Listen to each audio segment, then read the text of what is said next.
Greenland 2020.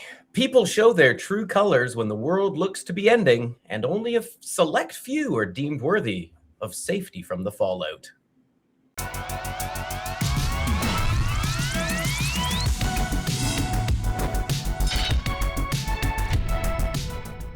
Hello, everybody, and welcome back to Our Rating, the show where I get together with two of my buddies. We take a movie franchise, break it down by film, give them an overall score, throw them back up on the board so we see what they compare to the other movie franchises. This week, we're talking about Greenland from 2020, and I'm joined, as always, by Brian and Will. Brian, how are you doing this week? I'm doing great, Dan. How are you? I'm doing very well. How about you, Will? I'm doing fantastic. I leave for vacation in 2 days, so I'm looking forward to that, although I will be away from our program here. Hopefully you can sprinkle in some little bits I've filmed along the way. Yes, that's a good point. We will still be here recording next week. It'll just be Brian and I. However, Will has already given us his review for the next two movies, so you will still get his score. We just won't get his pleasant company the entire time.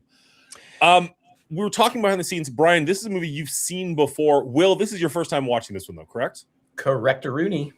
So, Brian, you were the one that suggested this. Why did you suggest this film or franchise?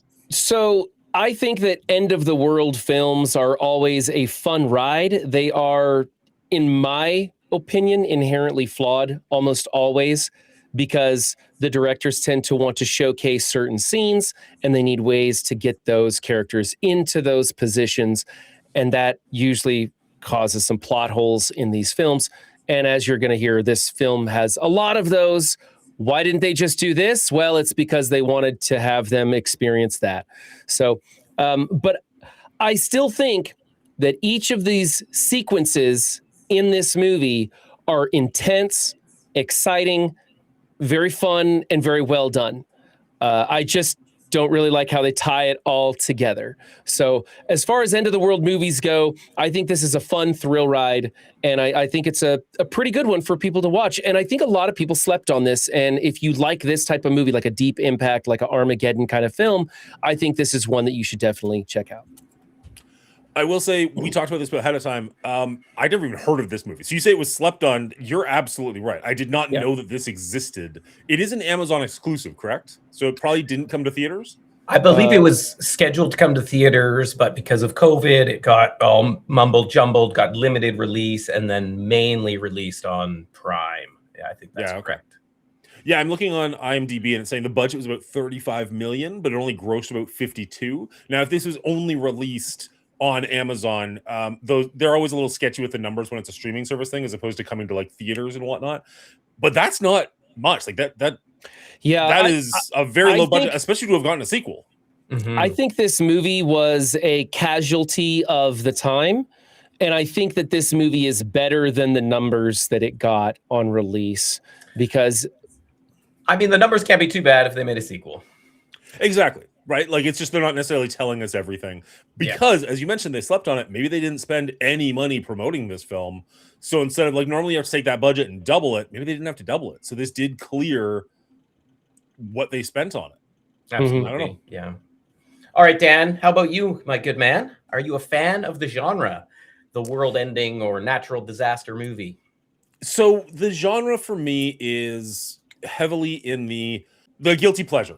Like, I haven't seen Armageddon or Deep Impact for a very long time, but I remember enjoying both of them quite a bit. I really like the apocalyptic images of movies like this, more so than the actual disaster itself. Like, I would rather... So I'm actually really looking forward to the second movie. I know nothing about it. I've not seen a trailer. But where they left us at the end of this movie, I am super curious to see where the next movie is going to pick up from there.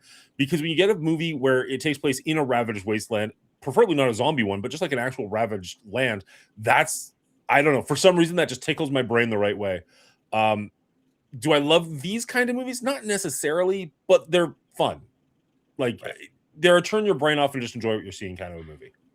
How are you on this kind of genre, Will? These movies are so cookie cutter to me that I feel if you've seen one, you've seen them all. And does Greenland change that? Let's find out. I mean, we're doing the review right now, so that's what I'm saying. Let's find out. Yeah, that's fair. That's fair. Yeah, So one thing that I really was kind of frustrated with in this movie is, and I'm hoping that the sequel will maybe help us out with, is that at the end of this film, they do open the doors and pop their head out to see what it's like 9 months later after the big impact. And I want to know, I have a lot of questions. And the first movie doesn't answer any of those questions. It's just the family going from catastrophe to catastrophe. And if you're a parent, this movie even strikes a much stronger chord with you. Yep. But it's just all these things that just happen to the family as they're trying to get to safety over and over and over. It's kind of a sawtooth experience where the tension builds up and they get through it. And the tension builds up and they get through it. It does have some weird pacing because the last big climatic scene wasn't as good as the rest. But this movie doesn't answer the questions that I wanted to answer, like, what's life like afterwards? Why were they selected? We never even knew. Why were they selected for safety? What was the selection process about? Why didn't anybody know that this comet was coming until 2 weeks ago? Did they really know and they just didn't say anything? Like, there's a lot of questions, and so I'm hoping the sequel will help answer some of those questions and make the franchise as a whole better retroactively. But I'm worried it's going to be more of just trying to put this family into exciting sequences. So they do at one point mention that he is a structural engineer. Yeah. And Right. one of the guys next to him was like, well, you're definitely going to want that if you're going to rebuild the future. So that was kind of the answer Yeah. for me, is why he was chosen. And then, of course, they're going to give him his family because family. Yeah. And they don't check medical records. Well, that was the weird part to me. Is Yeah. like, the kid's been diabetic since birth. How did you miss that one? That one seems like a pretty Terrible. massive oversight. And as far as, I mean, we're talking about a population of near 8 billion people. You can't find a better engineer to put on the list? Did they literally just like get out the phone book and look up the nearest engineer and go, yeah, let's take him and his family? So the issue with that is, if you found the next best engineer, we'd watch the movie about them, and then you'd be here complaining, well, then why didn't they find the next best engineer? And then we watch the movie about them. Like, they chose this guy because he's the star of the movie. You know what I mean? Like, it's and his a kid's Gerard got an Butler, insulin that's pump. why. But Yeah. his kid's got an insulin pump, and nobody catches that until the wife stupidly gives it away. Like, Well, that was just how was she to know, though? I think I she's don't know. thinking about other things at the moment. But it also seemed like when she went to ask the military police or the military guys her question, I don't even remember what it was, but it felt like a question that didn't really need to be asked. And Right. it felt like the writers were just like, well, we need them to find out about the kids. So what's going to happen? And they're like, well, let's just do this. And that sort of thing happens a ton in this film. We need the family to get here. We need to split them up. We need to get them back together. What plot device are we going to use? We're going to use whatever the laziest possible thing is we can find. And that's what they do throughout this film, unfortunately. However, the sequences that the family goes through are real fun for me. Yeah. And by fun, do you mean horrific? Horrific, yes. It strikes a very strong emotional chord.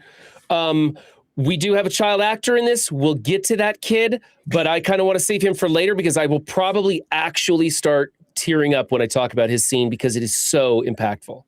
Right. Yeah. I will say, and this is going to sound like a negative, but I actually mean it kind of in a weird way, like a positive. I like that these characters are almost blank. Like, we don't really get a whole lot about the characters. We don't really need a whole lot about the characters. It's just kind of a stereotypical family man, stereotypical family woman. And for somebody like myself who really enjoys watching media like this one and putting myself in the position of the characters, having them almost be a blank slate makes it so much easier for me to be like, what would I do in this situation? What would I do in that situation? Like, we all play video games. There's a lot of video games where the main protagonist can't talk. And that's on purpose to try and allow you to feel like the main protagonist that much more so. Because the main protagonist is saying and doing stuff that's contrary to what you would do. It takes you out of the game. I feel like this movie did a pretty good job. And you could absolutely bang this as a negative. You could absolutely say that that's why you hate this film, because they are such blank, boring characters. But the fact that they weren't super in-depth made it that much easier to be like, okay, this is me and my wife and our kid. How would I deal with X? How would I deal with Y? What do I do here? And that made the film significantly more engaging for me, despite the fact that it could absolutely turn other people off. I feel like that's probably going to be a contention for Will, if I'm guessing. I mean, I like characters. Yeah, exactly. Yeah, I am on the other side of that fence from you, Dan. They are a bit blank and it's a little bit boring. There's basically one bit of information that we get about this family before things all start to fall apart. And that's that he had an affair. And that's one of those things I really don't like. I don't relate to, and I don't want to be a part of. And so there was just that one thing. And I really didn't enjoy that. And then the rest was kind of a blank slate, which was okay because we got to see these characters and how they react to these situations. But in contrast to what? You know, where did they start? There's no character arc for them to really perform other than, you know, the husband and wife are definitely getting back together by the end of this thing because, you know, slim pickings after this rock hits the earth. So I guess she's going to take what she's got now. I mean, you're stuck in a room for 9 months. Maybe you don't. Maybe that's a dividing factor. That's a whole different reality TV show right there. Right. So I didn't like the blank slate characters, but the actors put enough life and vitality into the characters with what little they were given that they did okay.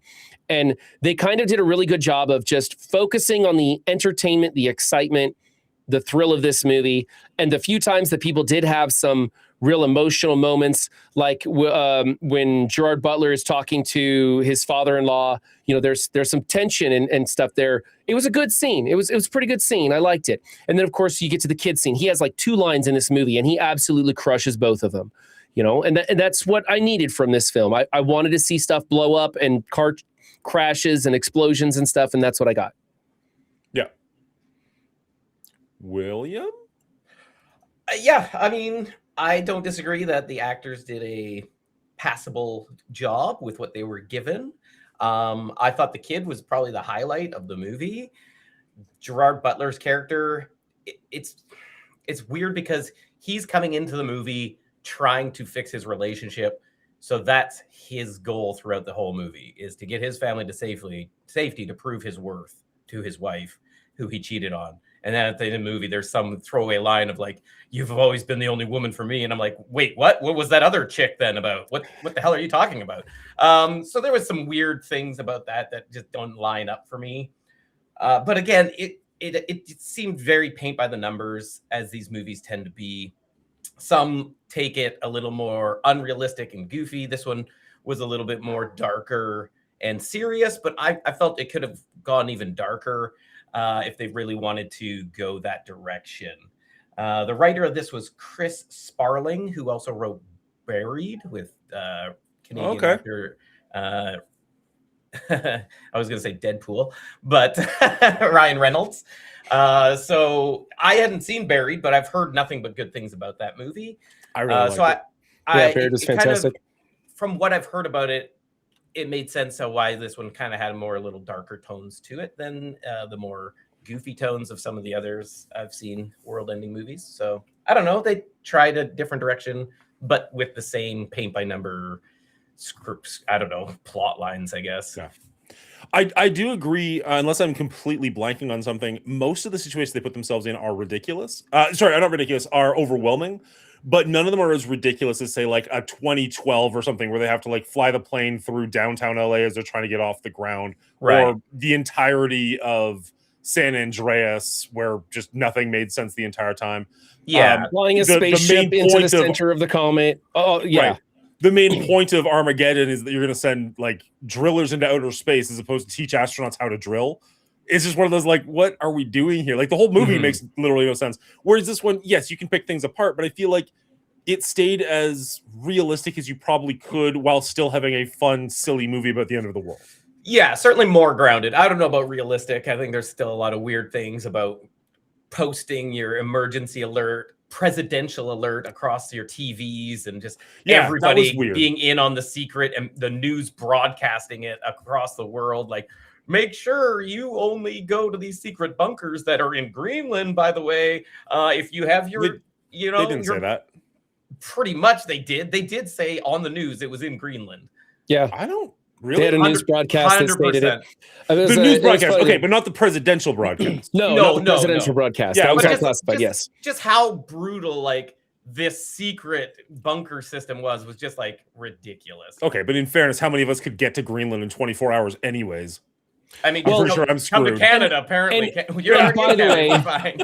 By the way, they didn't fake the moon landing because no one could keep that secret. Okay. They can't keep the secret of the bunkers. They can't keep the secret of who's being picked or anything.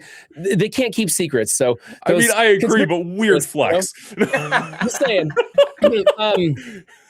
So I did think this movie was much more grounded than, say, something like Armageddon or Deep Impact. I've actually been thinking about end of the world movies, and I was like, do we know any end of the world movies that had real heart and soul and maybe didn't utilize weird plot mechanics to get people into certain situations? And I came up with like Shaun of the Dead, because he's running around in like his backyard and going to the bar and fighting zombies. The zombies are the most horrible, plot device of the film, but the rest of the film is character building and interactions between people and human beings, which is what makes that movie so good. Yeah. So Waterworld, nice one, chat. Yeah. The nice thing about this film is it doesn't feel the need to like globetrot and try and track like 28 different families. Like, you are following this family the entire time, and the family gets split up and they meet other people and whatnot. But you're never like, okay, what's the president doing right now? Oh my God, what's happening in Russia? What's going like? He's still I'm pretty sending out okay that it was just granted. The president. The president. Okay, Jim Bob, your text is coming in. Get to Greenland. Yeah, this is the greatest tragedy ever. Nobody does tragedies like I do. Sorry. I promise we're not political. Yeah, that's going to be a redemption. Yeah. I kind of wish, because we focus on this family so much, I kind of wish that we could have taken a little bit more time to flesh out their character arcs, get to know them a little bit better. Although it was like a good 15 minutes before this movie kind of really takes off. There's some eerie stuff happening. People are looking in the sky and you're getting weird messages about meteors and stuff, but nothing really happens for a good 15, 20 minutes. And we don't get to learn a lot about people in that time. So I thought it was time poorly spent in the beginning of the film, because it wasn't getting me hooked or interested. It wasn't entertaining, and it didn't develop the characters very much at all. It was a pretty slow start to the film. Once they get their message to leave and the neighbors try to block them from driving away, that's the first intense sequence. And you're like, oh, snap. So this is what's happening in the film, is that we're going to have to make hard choices throughout this whole film. Great sequence, real tough one. Makes you think, what would I do in that situation? And not roll down my window. Yeah. and this it was a great scene. It was a great scene. It was well done. And there were plenty more of those sprinkled throughout this film that I really did enjoy. I don't necessarily disagree with that. I walked into this movie as blind as possible.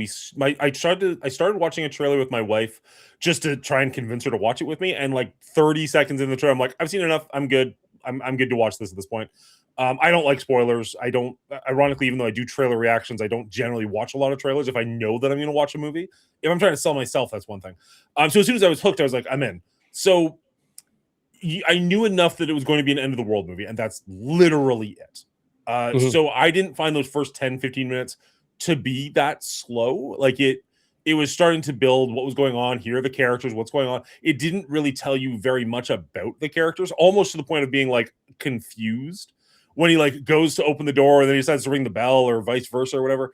And he's like acting like a stranger in what you assume is his own home. Like, you pick up on what's happening, but it definitely took a second instead of just like, oh, I was scared to go home to my wife because we got divorced and this and this and this. It's like it did that showing, not telling thing, which generally I do like. Yeah, it's good. It's good. Okay, here's my question. They said originally the comet's just gonna cruise by, some's gonna, dust in the wind as it enters the atmosphere, blah, blah, blah, no need to worry. Was that just bubkiss the whole time? Yes. Did the government know that this was going to happen? I think it had to be. And waited to the last minute to cause great panic in because the whole because otherwise you create great panic 2 weeks, 3 weeks, a month, 6 months. Like, when do you tell people the world is going to end on this day? Like, you're just going to cause, like, people will mass panic and you will just have riots everywhere. and then what could you possibly get done? I mean, Like, I guess picture if you're the people who broadcasting are. it across all the widescreen TVs in the world, yes. But I think there could be better ways to go about it. I Well, don't know that I Here's agree with something you on to that at put all. it into perspective for you. Recently, we had Atlas 31 pass a close pass by the Earth. It was an interstellar comet, just like this one was, and we saw it and we saw it 1 year and 9 months before it passed us, and in 1 year and 7 months, it took 2 months for us to calculate almost exactly where it was going to pass by. We had enough data within just 2 months of looking at it that far out, almost a year and a half out, to know that it was going to pass by to a very, very precise accuracy. And so they had to have known about this and knew about it from the jump. And they decided, we're going to put people underground and we're going to tell them at the last minute and we're going to make this all go out later. But if that's the case, and again, I'm hoping the sequel would tell us about that stuff. If that's the case, I kind of feel like they organized it pretty slowly. And if they had, let's just say they had a year, how many bunkers could you build in a year secretly or publicly? I think you could build a lot of bunkers. I think you could probably save a lot more than the 5 bunkers they had in Greenland. And apparently they had some more because you hear some radio contact after they pop their head out. Quite a bit more in other countries. Yeah, so but they had 5 bunkers in Greenland that were left over from the 60s. And that's the only thing we know about. Yeah. And I'm just saying, if they knew about this a year ago, they should have put more effort. They should have gone deep impact and been planning this out and putting some stuff in place for people. And we didn't see that. They play it off like this thing was noticed 2 weeks ago, and that was BS. Yeah. But again, we're only seeing it from, my apologies, we're only seeing it from Gerard Butler's character's perspective. We're not seeing the White House talks. We're not seeing the high up military. And from his perspective, you were only finding out about it as it's happening. Yeah. So yes. Everything you're saying probably, and in fact, I would bet money on it, did happen. But because we're not following those other people's storylines, it doesn't matter. It's not relevant to this story. Yeah. Let's be honest, though. If we want realism, the government is selling bunkers years out, just making as much bank as they can before the world ends, right? Like that's what's actually going to happen. I mean, okay. It's definitely who you know. Have you sure. Have you experienced Y2K? People were all about making bank before Y2K didn't happen. Well, it's human nature. They're going to profit off of disaster every single time. Exactly. That's an unfortunate side effect of what goes on. But the thing is, if you're gonna pick people, who do you pick and what's your criteria? Do you have a random lottery? Is that fair to have a random lottery including 100% of the human population? Do you exclude convicts? Do you exclude people who have disabilities or illnesses that may be troublesome to take care of underground? It sounds almost Hitler-esque to exclude those people, but there's legitimate grounds to do so if you have a resource crunch. So, well, it's a big question. Not only a resource crunch, but you're also going to have to repopulate the world based off of what you have in said bunker. So you're going to want to have, my apologies, weaker genetics, or you're going to want to have the stronger genetics. That's right. Dan wants those blue-eyed, blonde-haired people. Okay. It. Let's not go that direction. But the movie talks about diabetics. Diabetes, from my understanding, can be passed on genetically. So you're going to want to have an entire generation of kids where everybody is a diabetic, and now we have to recreate insulin en masse? I don't think so. I think it makes sense that, unfortunately, the cute little kids got to stay behind. There's a billion cute little kids. We can find a better one. Well, to your exact point from a minute ago about him being the best architect. He's not the best kid. They tried to get rid of him. But that was a point against the movie a minute ago. Now it's a point for it. I don't understand. It's a point against the movie because the government should have known. And they could have picked a different architect who didn't have... they missed that, for as sure. Dan calls them, a defect child. That's not what I called them. That is not the wording I used at all. I believe in other movies like Deep Impact, they have a group that they pre-select for survival that have the skill sets they need to help out when they're underground or going forward after the disaster. That totally makes sense. The criteria was specifically, we need people with these skills. We're going to take the best people for those skills that are of the right age. And that was it. And then the rest of it was an absolute lottery. Just 100% of the population, lottery drawing. If you get a ticket, you're in. That's it. That seemed like a pretty logical and somewhat fair way to go about it. We're not going to look at skin color. We're not going to look at pre-existing medical conditions. We're going to carry forth an exact percentage representation of the population of the Earth, good and bad. No criteria there. I think that's a good way to go. But that's neither here nor there. That doesn't really make this movie better or worse. It's just what this movie does. It gets you talking about things like that. And that makes this movie good to me because I like talking about these kind of things. I think they're interesting. And we get to make fun of Dan and his racism. No, okay. Let's at least clear up one thing. I was bringing up defects in children, not race. All right, let's stick with the actual plot point. He's an ableist. All right. Speaking of defects in children, we had a child with diabetes in this movie who was kicked out. No luck, sir. You don't get to survive. Your insulin pump says that you get to die. He ends up making it, of course, because there's a sequel. We're not giving anything away there. But this kid had basically 2 lines, and one of them was so incredibly phenomenal. It was like the second or third time I've seen this movie, and I almost stood up and cheered when we were watching it at the watch party because it just hits you so hard. The family gets separated. It's a horrific scene when a stranger basically pulls her out of the car and drives away with her son. And the kid didn't have the forethought to unbuckle his seatbelt and get out. That was unfortunate. Again, that's one of those lazy plot points that we had, but whatever. But She's left on the side of the freeway. Her son is being driven away by 2 strangers. She has no one to help her. It's horrific. Fast forward, the kid's at the gates. He finally gets up the courage to say, they're not my parents.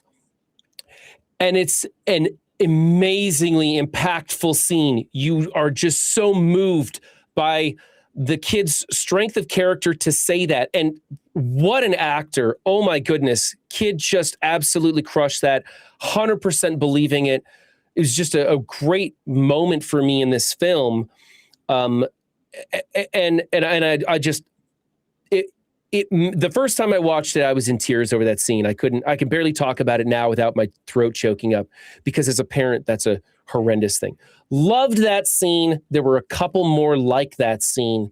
What did you guys think about this kid, the insulin pump, his acting? Tell me more. Will, you tell me what you think about this.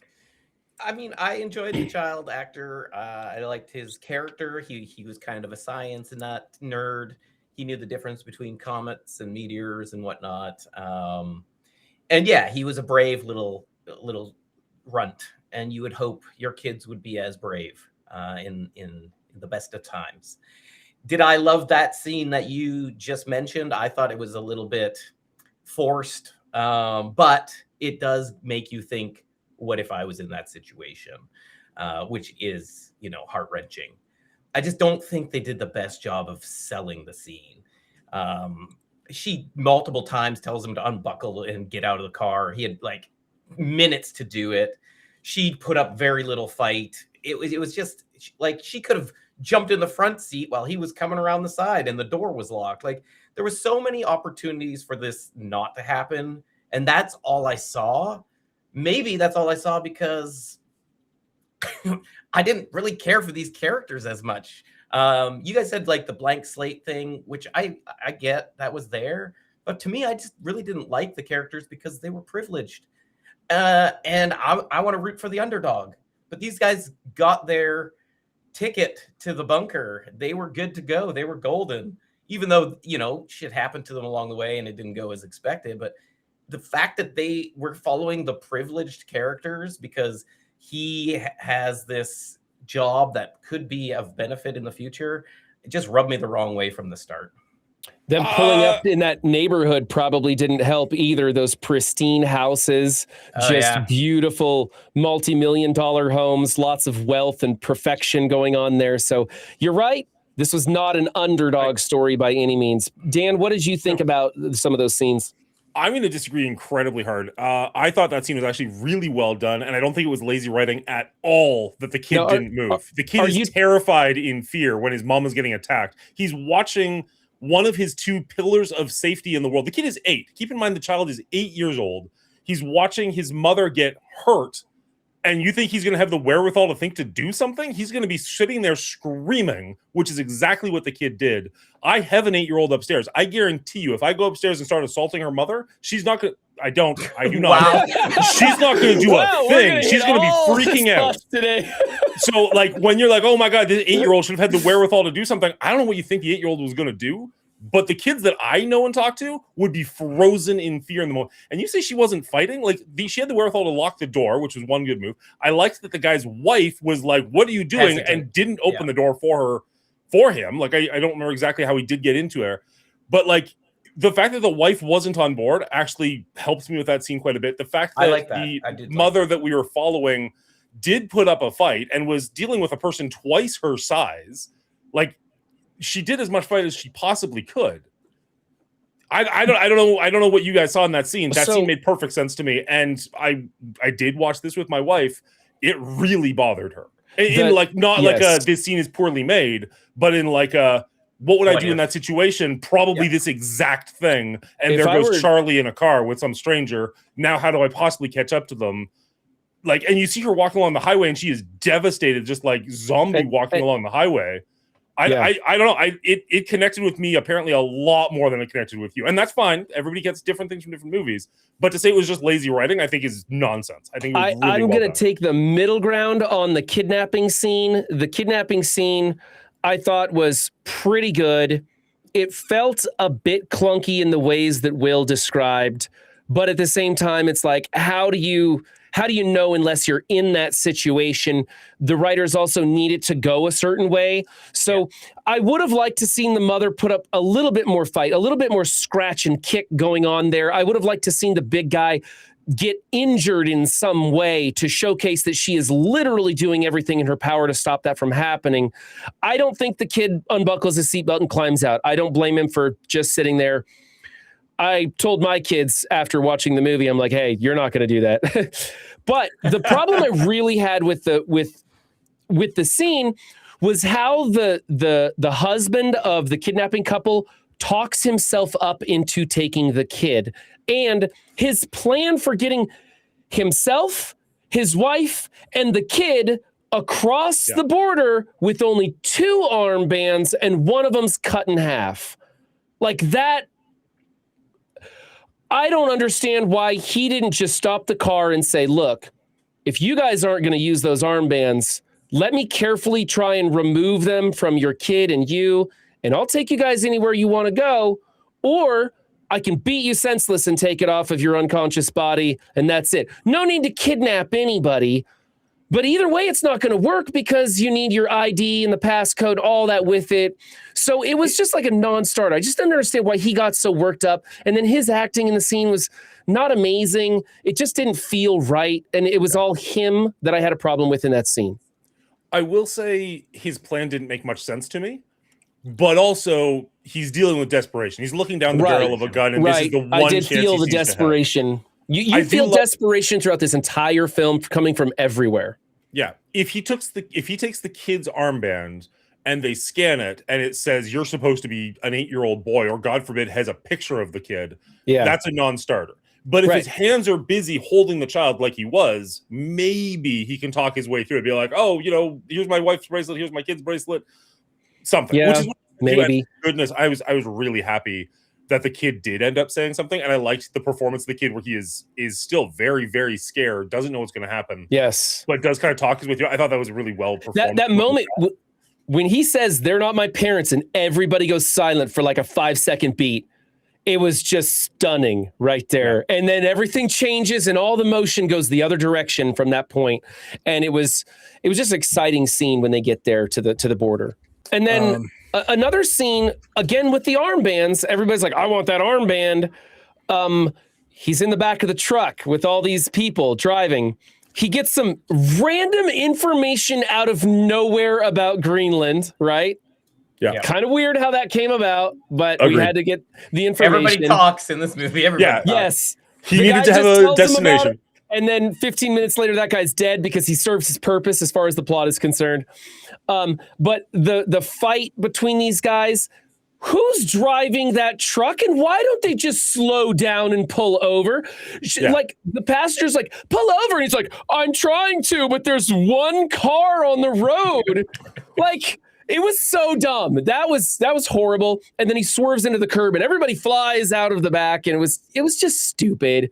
I didn't like that scene at all. It was exciting, but it was totally built wrong. And again, this is my biggest problem with this movie, is how often they have lazy writing to set up or take down these scenes.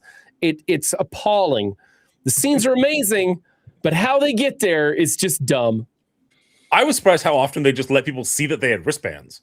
Yeah, that was dumb like too. you're all wearing long sleeves. Just cover it up a little bit better. But every time they're with people, like, oh, you have a wristband. Like, oh, come on, here we go. Here's another dumb one. How come every time someone spills fuel on a runway, every plane on the runway is going to blow up? Yeah.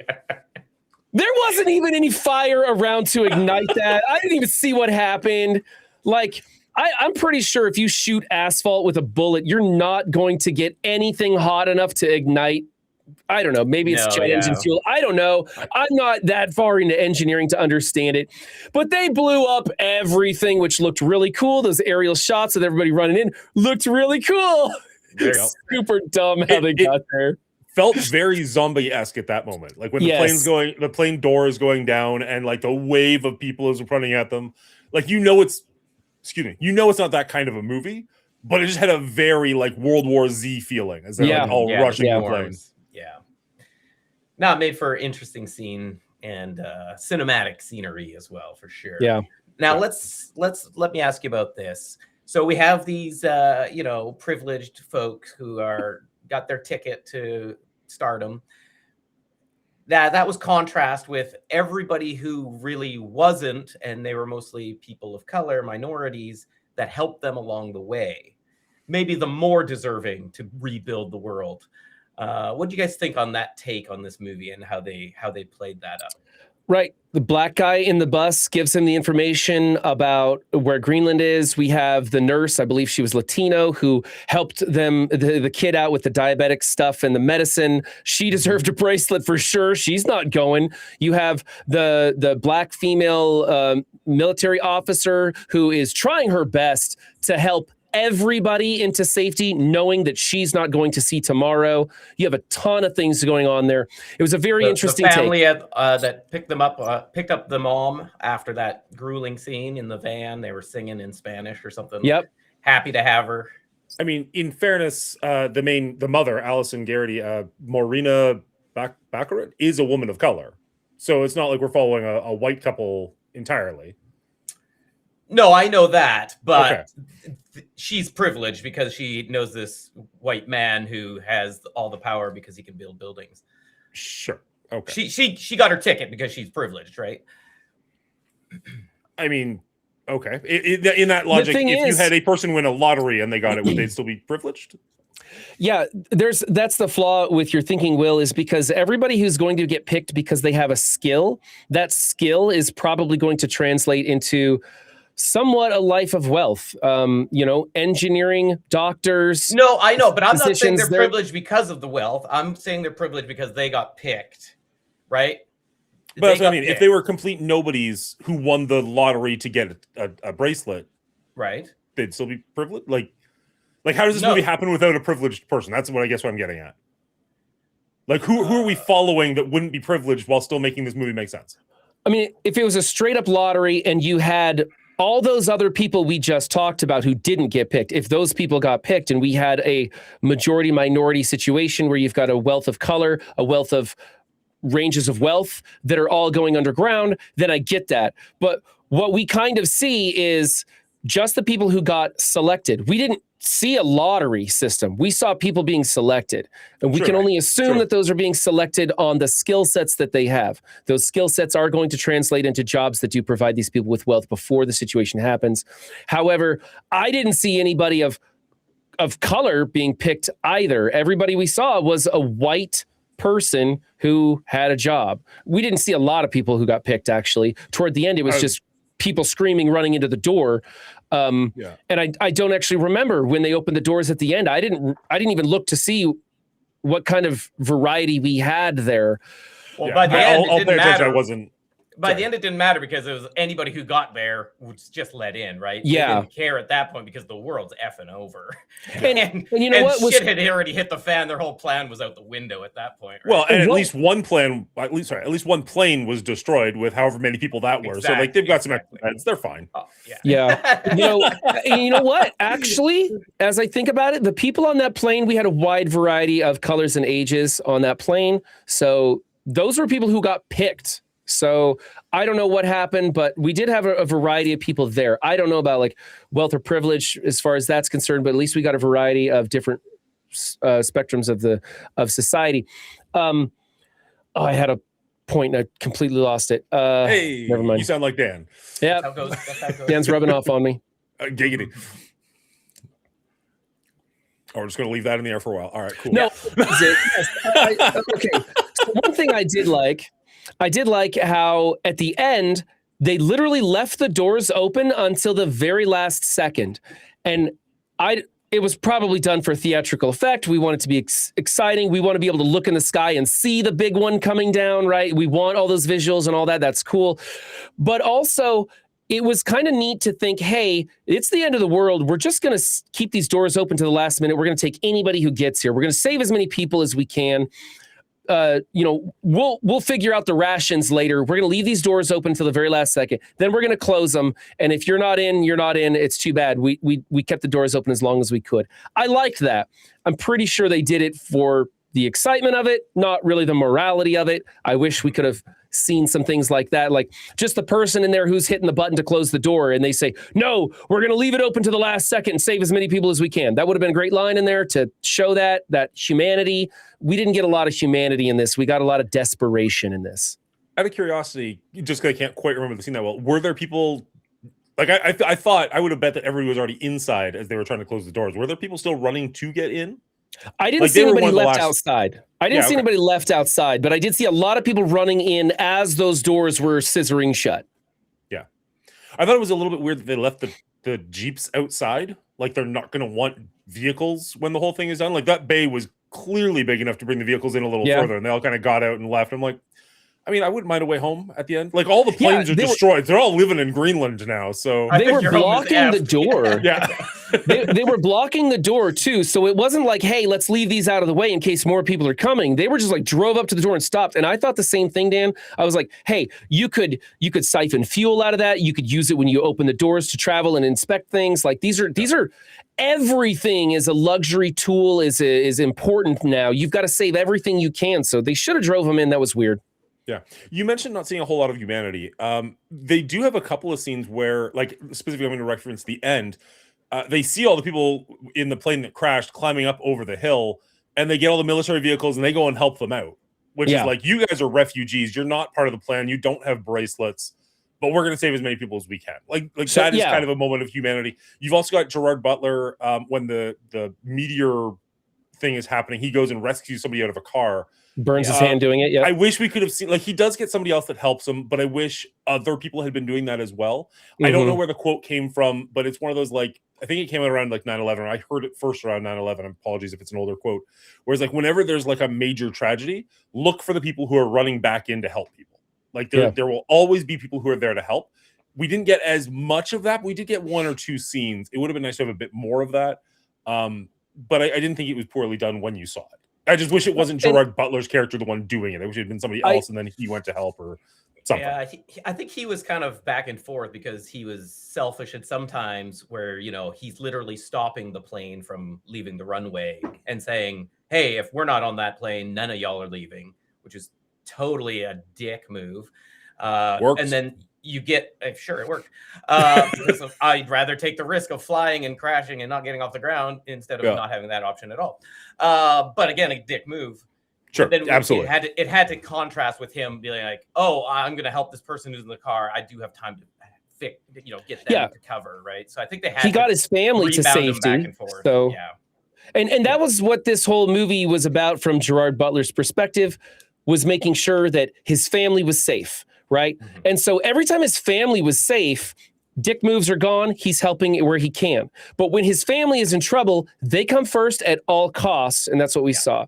And I think this movie really did focus on the desperation of everybody on the planet, with only these few little highlights of people helping. And those were great moments. Like I said before, the nurse who came in and she's like, here, I got you all these meds for your kid and everything. So it's not like she's going to need them, right? but yeah. All the meds just could have been in the bunker already. And then none of this movie had to happen. Right, yeah. Give the kid 9 months worth of meds and send him in. So there's two thoughts there, because one, obviously you're going to want to have as much medication as possible because things will come up. And if you are trying to restart humanity, you don't want to be going back to try to figure out how to make Advil again. Exactly. So yes, you'd obviously want a lot of medication.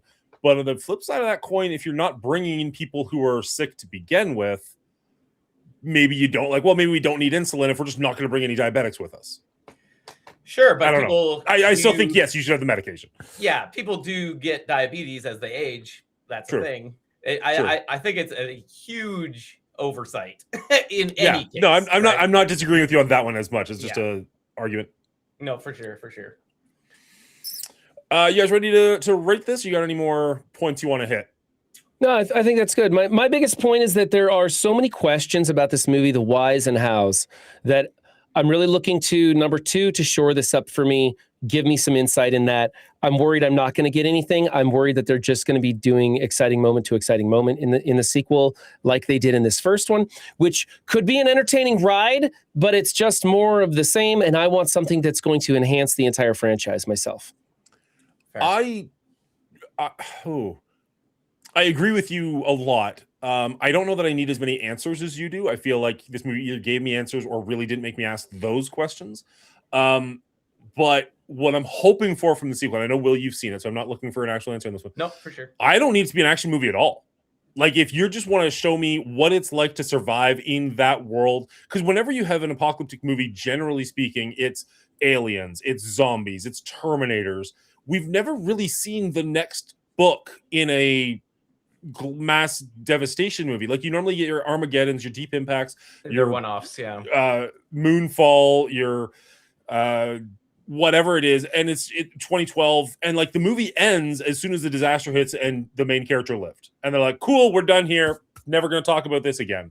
I'm actually kind of really excited that they're like, okay, what's next? Like, what's the next step? And I'm like, that's all I need. I don't need. I'm hoping we get flashbacks of what goes on inside the bunker for those 9 months. What is it? 9 months? Do they just peek their head out for 9 months and go, yeah, it's still a shit show, let's go back in for another. Let's cook a little bit longer. Like, I'd like to see what life is like in the bunker as well. So I want all that. I would imagine they probably still live in the bunker, and they're just going to be like foraging out and seeing what they can see and figure out the world. It's a little weird that they didn't radio anybody until the 9 months were done. Like, unless I'm missing something, it feels like they opened the door and then started calling other places, as opposed to talking to people like the next day. I guess maybe the fallout in the air would be a problem. Again, I'm not an engineer, but yes, the fallout in the air would limit your radio transmissions until things are clear. But also, you need to be able to broadcast your signal, and that could have been, all that equipment could have been destroyed on the surface. So they would have to wait until it's clear enough that they can go outside. They see that there is no radiation. I don't really know why there would be all that radiation, because whatever. Depends on the asteroid. Yeah. And so, and then they have to go out and then set that broadcast communication stuff up to send a signal and receive a signal. So that was my only thinking. But again, I'm not an engineer, so I don't know. Actually, that's a good point. I don't know a ton about this kind of stuff, so I might be talking out of my butt a little bit here. But if the world has been that ravaged and that destroyed, you've also got a lot of nuclear reactors around the world that have not been manned, and could have some pretty nasty side effects just from what we've got on the planet, let alone what the actual asteroid brings with it. Yeah. I mean, nuclear reactors and nuclear weapons are supposed to have fail safes where they can't be detonated or leak under any circumstances. But that's also just the government telling you, it's okay, we got this. Exactly. So, I don't know. Wasn't that one of the issues they had with the one in Japan when there was the giant tidal wave like Fukushima? 17 years ago or something? Fukushima? Yeah. I think it was Fukushima. Yeah, it wasn't supposed to go. And I'm not an expert on Japanese culture, but I know that failure is not an option, or at least that's what I've heard. And so there could have been a lot of cover-ups on that and a lot of finger pointing, people falling on swords, that sort of thing, because it always has to work. They always have to be perfect in everything that they do. That's only my perception. Again, I've never visited the mainland over there. I don't know anything about their culture, but that's the perception I've been led to believe. So that might be a thing going on with the Fukushima reactor. If you like what we do and you want to help support us, consider joining our Patreon. There's a link down below. Shout out to our producers, as well as our executive producer, Dino, and of course our head writers, Elder JM990, Miss Hillary, and Real Bubba Hotep. Thank you all very much. Okay, so Greenland, the first movie. The big thing with this is that we had lots of exciting sequences that built up and then you were relieved, and built up and then you were relieved, and built up and you were relieved. So you were constantly moving to the edge of your seat and then going, phew. And then about 2/3 of the way through the movie, everybody kind of has like a safe zone. They're at Grandpa's house and they're just kind of chill and relax. And Grandpa's like, take my truck and we're going to go for it again. And so you have like this one big buildup to see if they make it. And they do. And it wasn't as big a deal as some of the other ones that they got through. So there was some weird pacing issues with the movie. But each and every one of those little sequences was really fun and exciting. It's just, like I said, very dumb how they got between each and every one and how they set those up. And that's kind of par for the course for this genre. World-ending movies are all about the exciting explosions and all the tragedy, humanity, all the big questions of, who gets to go, who has to stay, who's going to sacrifice themselves, all that stuff, which we get all of that in this movie. So it fits the genre perfectly, as does the terrible plot. That's just how these movies go. Very rarely do we get world-ending movies that have really incredible plots. I couldn't even think of one. This movie gets a 64 for me. It's mostly carried by the fact that it's fun and it's exciting. But when you dig into how this movie was made and produced, like most of the movies in the genre, they just got so lazy in so many places. So this is not necessarily my favorite genre, but I have seen a lot of these movies and I do tend to enjoy them. They're just not ones that I go back to. It's kind of a one and done because you want to put yourself in the position of like, what would I do in that situation? And when you already know what the main character is going to do or how they survive it, it can skew that and make it a little bit less fun for me. As I mentioned, I really liked that these characters were kind of blank slatey, so I could superimpose myself in that situation a little bit easier. That actually worked for me, even though I could absolutely see how that would be a detriment in a lot of cases. I think the special effects in this one are really cool. I think the grounded nature of this one was a lot better than a lot of movies in this situation. One of the movies in this genre that I enjoy is Moonfall, and that movie is absolutely bananas. But I enjoy how bananas that one is. This one is the exact opposite. You're only following one family. You're not following multiple families all over the world. You're only seeing kind of what they see. You only really know what they know. Granted, that does mean that they have to have like news stations broadcasting constantly, which was a little bit annoying as far as a plot device goes, but so be it. I liked that nothing they did was completely bananas. All of it made enough sense. It's silly. It's very silly, but it all made enough sense as opposed to other movies in this category. Where this falls down is, again, it's not one that I'm likely to revisit. I've seen it. I enjoyed it. It's a good one and done. I thought the child acting was actually probably the highlight, as Will mentioned. I liked the mother quite a bit. Gerard Butler was just a stand-in for me in this movie, and he did a great job as my avatar. I gave this movie a 74. As far as the kind of movie I was anticipating, I really enjoyed this one. But again, I'm not likely to revisit it. It was a one and done. I'm very curious where the sequel goes, though. I agree with a lot of what you guys already mentioned. Again, the child acting, the character, I like the kid's character. I thought he was brave mostly when he needed to be, but it made for like some really intense, intriguing scenes. I just felt from the very beginning, and we did this at the watch party, and Brian can attest to this throughout the movie. I was typing in, this is going to happen next, and this is on the checklist. Here's what needs to happen by the end. And everything got checked off the list. And I think that is just an innate part of these disaster movies. I don't know why it is an innate part. It just is. And so I've never been a real natural disaster, end of the world enjoyer, especially like as it's happening or it's about to happen. Much like Dan, I prefer the aftermath of like, oh, now where are we getting? Fallout territory of what happens next. So that it would have been more my cup of tea. There was some good emotional work here from the actors for what they were given. I think we all agree the blank slate characters kind of force them to have to work harder to get those emotional highs. But I think they did a satisfactory job. Overall, as far as disaster movies go, I didn't hate it. It was okay. I liked it more than most. So it's 57 out of 100 for me. I'm looking forward to seeing the next one. All right, and with that, we see Greenland coming in with a score of 74, 64, and 57 for a grand total of 65, putting it tied with the Avatar franchise towards the middle of the list. And I feel like that's actually a pretty good place for this movie. It's not great, but it was fun. What do you guys think? Yeah, I mean, isn't Avatar at the end of the day a world-ending movie as well? They're in good company. I would much rather watch Greenland than Avatar, so I'm okay. You could watch Greenland twice in the time you watch one Avatar. Yeah, that too. Yeah, it's definitely better than Beverly Hills Cop and Gremlins.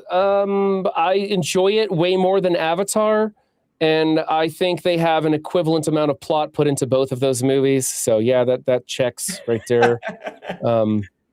So it's all right. Yeah. I wish we could just get better writing on the plot. I wouldn't have minded another 20 minutes onto this film just to flesh out some of these point-to-point issues that we have that are so kind of lame of how we get from here to there. And I wouldn't mind if they had stronger writing in that and maybe a little bit more character development rather than just this one issue of his indiscretion with his wife, and then they get back together. That's it. So I would have liked a little bit more character arc. Even if we kept more of a blank slate on these characters, I would have liked a little more emotion from them and whatnot. There's just more I want from this film. So I guess that makes me look to the sequel and with a lot of hope.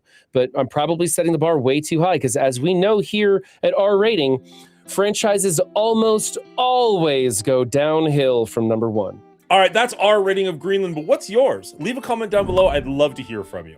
We record this every Thursday night over at twitch.tv/The Mongoolie Show. So head over there and give it a follow if you want to watch us live, or if you made it this far in the video, you probably enjoyed it. Make sure you hit like and subscribe so we see you in the next one.